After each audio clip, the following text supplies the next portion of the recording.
Alors, dans cette séquence, on va boucler l'unité de la génétique en se penchant sur ce qu'on qualifie de génétique mendélienne, pour se pencher sur les lois statistiques qui régulent la transmission des caractères de génération en génération. Alors, donc transmission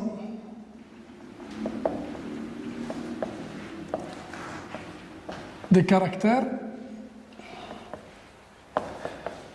chez les diploïdes.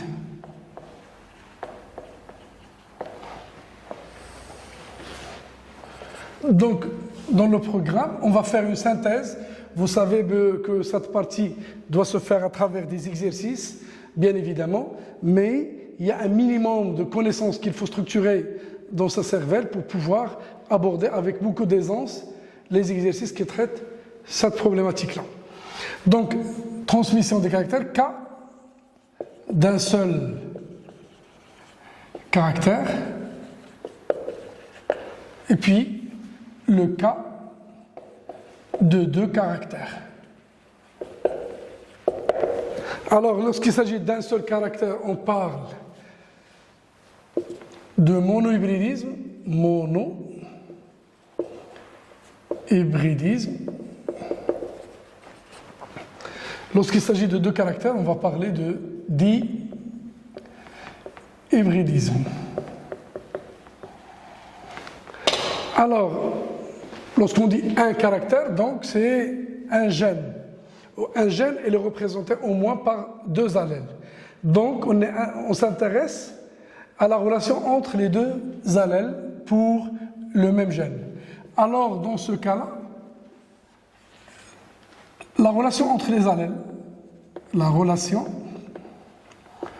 entre les deux allèles du gène. Du gène étudié, bien sûr. Ça peut être une relation de dominance, comme ça peut être une relation de codominance. Alors, quand est-ce qu'on va parler de dominance? Lorsque la descendance F1 porte un phénotype parental, il ressemble à l'un des parents, porte un phénotype parental. On a croisé le noir et le blanc, la descendance toute noire. Donc là, c'est une dominance, bien toute blanche, c'est la dominance du blanc. L'allèle dominant au majuscule, l'allèle récessif au minuscule, bien sûr. Codominance, quand est-ce que? Lorsque la F1 porte un phénotype intermédiaire entre les deux. Un phénotype intermédiaire. Rien que pour vous familiariser, noir avec blanc, en F1, on aura 100% noir par exemple.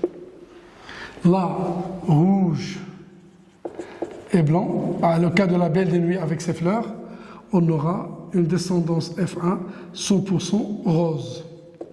Le rouge et le blanc, le rose, donc on parle d'une codominance. Donc, l'allèle dominant en majuscule, l'allèle dominé, c'est-à-dire le récessif, en minuscule. Dans le cas de la codominance, les deux allèles sont en majuscule. Pour les annotations, donc le rouge, on va le noter R, et le blanc, grand B. Là, le noir et le blanc, je n'ai le noir. Donc, le noir, c'est grand N, et le blanc, c'est petit b. Alors, toujours le monohybridisme, que ce soit dominance ou la codominance. Le gène peut être lié au sexe, ou là, autosomal. Monohybridisme, ben, je peux la mettre ici. Gène peut être autosomal ou encore gonosomal, c'est-à-dire lié au sexe, porté par un chromosome sexuel.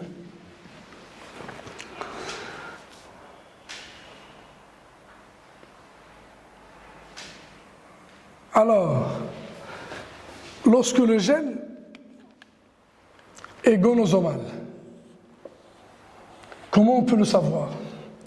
Là, on va faire appel aux lois de Mendel. Donc, il y a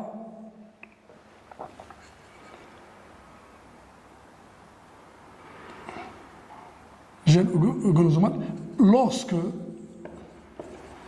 la première loi de Mendel n'est pas vérifiée. Alors, qu'est-ce que la première loi de Mendel? Si les parents sont de race pure, F1 n'est pas uniforme. Si les parents sont de race pure, F1 n'est pas uniforme, la première loi n'est pas vérifiée et le gène est gonosomal. Donc, le gène est lié au sexe. Donc, il y a ça.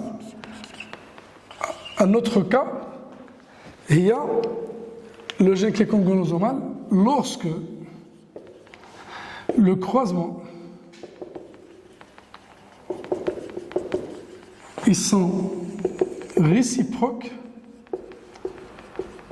ne donnent pas le même résultat en F1. Donc, quand le gène est gonosomal, si, ou là, lorsque la première loi n'est pas vérifiée, ou lorsque un croisement et son réciproque ne donnent pas le même résultat en F1. Chez nous, le croisement réciproque, nous avons un mâle aux yeux rouges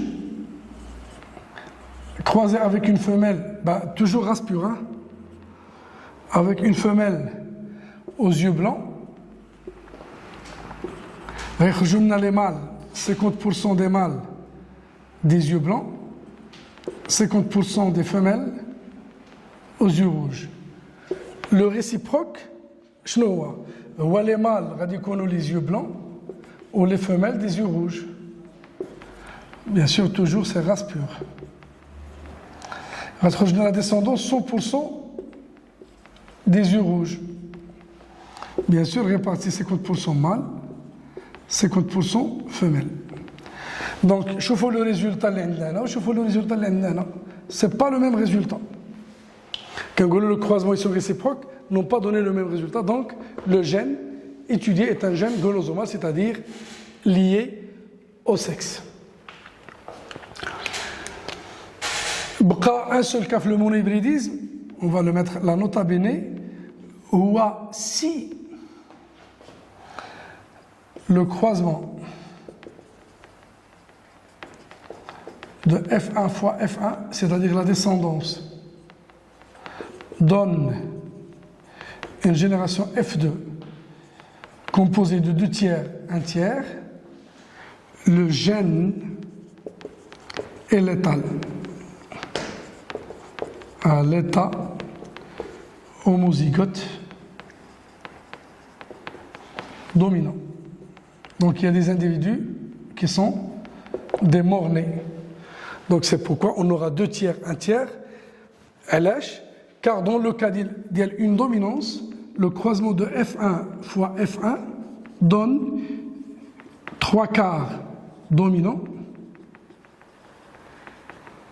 1 quart récessif. Donc au lieu de 3 quarts, 1 quart, on aura 2 tiers, 1 tiers. Dans le cas de la codominance, F1 fois F1 donne, ça c'est la F2, ou la F1 fois F1.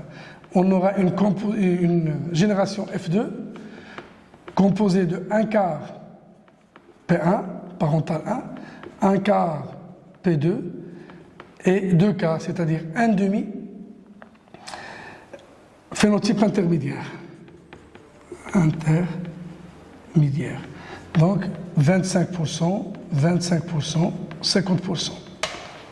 Maintenant, on a le rouge et le blanc, le 1 quart rouge, le 1 quart blanc, le 1 demi radicule rose.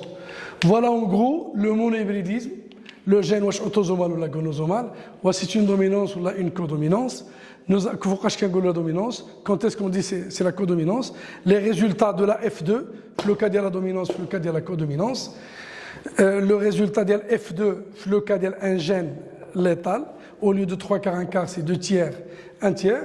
Ou les façons de un gène gonosomal.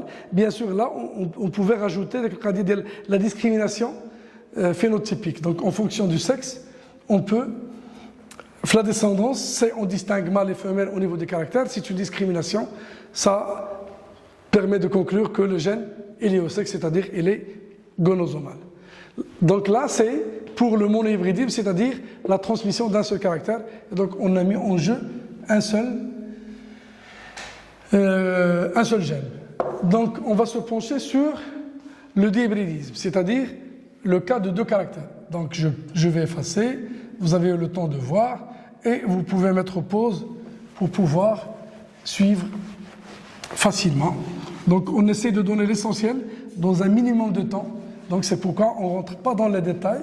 Et l'objectif, c'est de rafraîchir votre mémoire et de vous donner l'essentiel, ce qu'il faut retenir, ce qu'il faut avoir en tête. Et bien sûr, c'est l'application au niveau des exercices qui va permettre de consolider les acquis et de maîtriser très bien ces règles-là.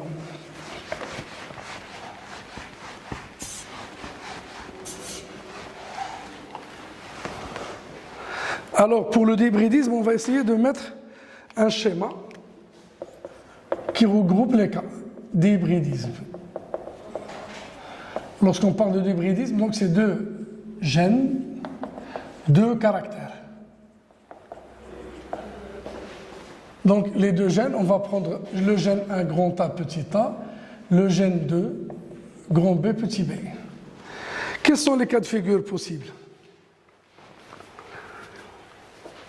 Les 2 gènes,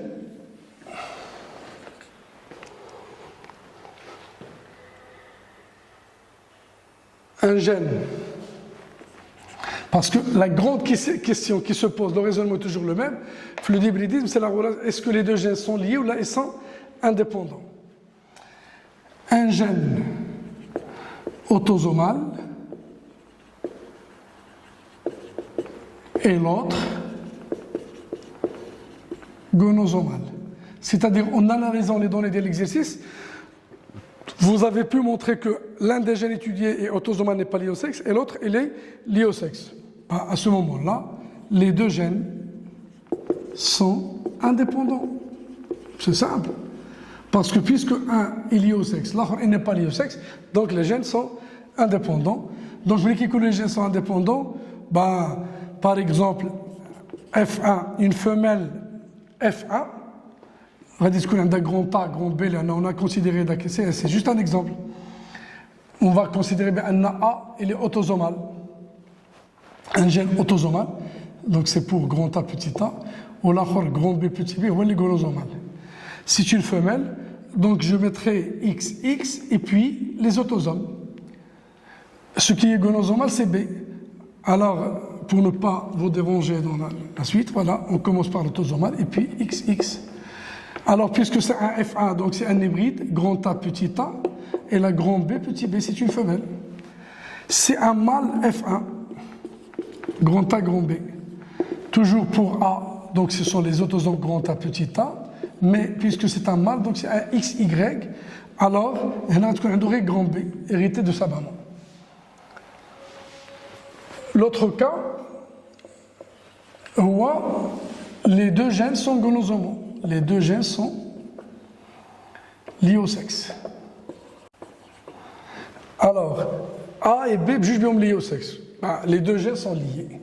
A porté par X, ou le gène T porté par X. Donc, les 2 gènes sont liés. Et là, le génotype qui va changer, si on prend toujours la femelle F1, bah, je mettrai là, c'est une femelle donc XX, grand A, petit a, grand B, petit b. Bah, c'est juste des exemples. Bien sûr, le mâle F1, c'est un X, Y. Y ne porte pas le gène en question. Donc là, nous avons grand A, grand B. Si une femelle pure, petit a, petit b, X petit a, parce que c'est récessif, petit b, petit b. Alors petit a, petit b, c'est pas la peine de mettre pure, obligatoirement elle est pure. Par contre, une femelle grand A, grand B, je dois mettre, est-ce que c'est pur ou pas? Parce que la femelle F1, là, il y en a, elle est un grand A, grand B. Voilà, elle est hétérozygote, elle a F1. Grand A, grand B pur, donc c'est une femelle, je vais mettre XX, grand A, grand A, grand B, grand B. Elle est de race pure. Donc nous avons ce cas, un gène autosomal, un oligosomale, les deux gènes sont liés au sexe. Je connais le cas d'Abel les deux gènes sont autosomaux. Les deux gènes sont autosomaux. Un d'eux n'est lié au sexe. Les cas de figure, les exercices que vous pouvez avoir. Un gène lié au sexe, un gène n'est pas lié au sexe. Les deux gènes sont liés au sexe. Les deux gènes ne sont pas liés au sexe. Là, on va faire appel au back-cross. C'est quoi le back-cross? C'est le croisement entre F1 et un double récessif. F1, c'est un hybride. Le double récessif, le phénotype dialogue, c'est petit a, petit b. Donc F1 fois le double récessif. Je nous mets les résultats qu'on peut avoir fait le back-cross. Donc, on peut avoir trois types de résultats. L'objectif, c'est de dire est-ce que les deux gènes, autosomaux, elles peuvent être liées comme elles peuvent être indépendants. Si le test cross, ou le back cross, atteint 4 phénotypes équiprobables, on a les résultats. Alors là, il y a 4 phénotypes non équiprobables. Probable. Alors là, il y a 2 phénotypes parentaux seulement.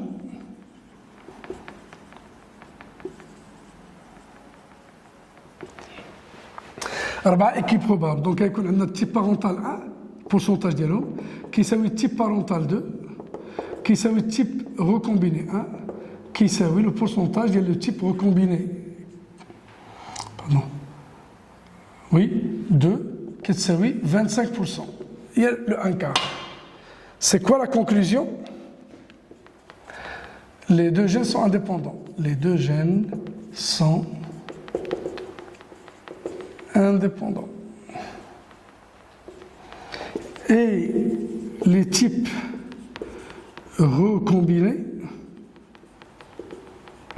sont le résultat d'un brassage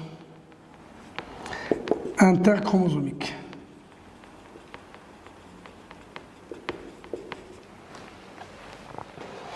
D'abord, le cas où on aura 4 phénotypes non équiprobables, c'est-à-dire type parental 1 plus type parental 2, le pourcentage dialogue est très supérieur au type recombiné 1 plus type recombiné 2. La conclusion, les deux gènes sont liés.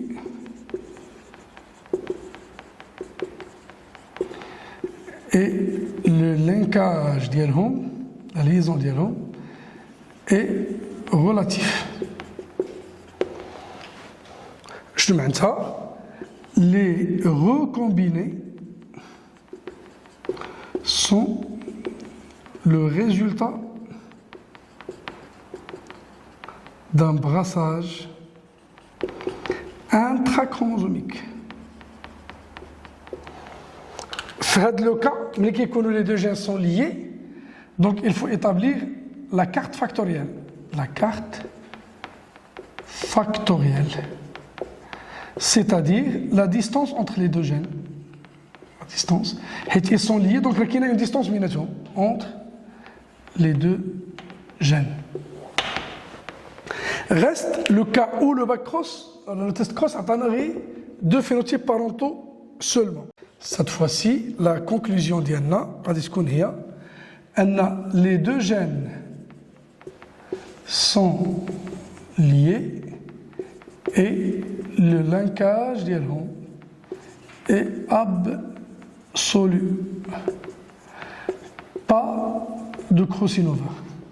Donc, ils sont tellement rapprochés au niveau du chromosome, le crossing over, pas de crossing over. Voilà. Donc, un exercice, il a un conflit d'hybridisme, ou un conflit d'hybridisme. Donc, quand il y a un bac cross, le bac cross, il va dire les résultats. Et voilà les conclusions que nous pouvons tirer en fonction des résultats. Donc, soit vous aurez le cas, soit le cas, soit le cas. Et là, je sais bien la première loi de Mendel est vérifiée, ou il y a une discrimination pour un gène. Pour l'autre, la première loi de Mendel n'est pas vérifiée, donc un gonosomal et un autosomal, ils sont indépendants. Et là, les deux gènes sont liés au sexe. Donc la première loi de Mendel n'est pas vérifiée pour les deux gènes. Donc les deux gènes sont liés au sexe et par conséquent, les deux gènes sont liés. Il y a qu'un objet autosomal. Alors, mais qui est autosomal, il y a indépendant, qui fait que l'homme est lié. C'est-à-dire, il y a grand A, petit a, grand B, petit b. Il y a indépendant. Ouais, il y a grand A, petit a, grand B, petit b. Donc, pour pouvoir trancher, غادي نشوفوا les résultats اللي خرجوا لنا. واش 4 phénotypes équiprobables, 4 ماشي équiprobables, ou là 2 phénotypes parentaux seulement. Reste une dernière chose, si je peux effacer, c'est le cas où on vous donne, chez le bac cross, chez le cheddar, on vous donne F1 fois F1. Il y a l'autocroisement de la descendance, c'est on croise F1 fois F1.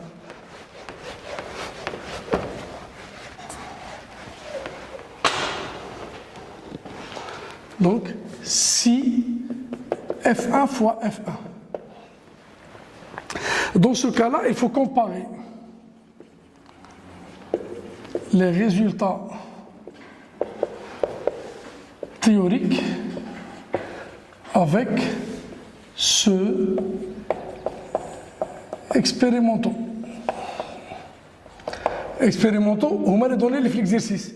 Théorique, c'est à vous de déterminer ça, ça dépend de l'exercice. Donc, il y a quel exercice qui est traité pour le premier caractère, c'est une dominance. Pour le deuxième caractère, c'est une dominance. Donc, théoriquement,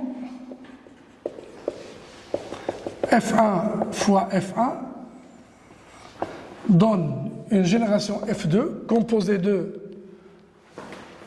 9 16e, 3 16e, 3 16e, 1 16e. ملي جات هاد الحسابات لان دومينونس في المونوبريديزم شفنا قبيله 3 كار 1 كار. L'autre caractère c'est 3 quarts, 1 quart. Si on développe 3 quarts fois 3 quarts c'est 9 16e, 3 16e, 9 16e, donc باش نعرفوا شكون هما ديال الكرجولنا. 3 quarts c'est le dominant, c'est le récessif, c'est le dominant, c'est le récessif. Pour les distinguer نديروا هنا dominant 1 récessif 1, dominant 2 récessif 2. Donc 9 16e اللي جاتنا dominant يكون عنده le caractère dominant الاول le caractère dominant الثاني. 3 16e dominant 1 récessif 2. Récessif 1 dominant 2, récessif 1, récessif 2. Donc, il faut le phénotype. Alors, donc, les résultats expérimentaux que vous avez dans les exercices, il faut les comparer avec ces résultats théoriques. Être une dominance, une codominance.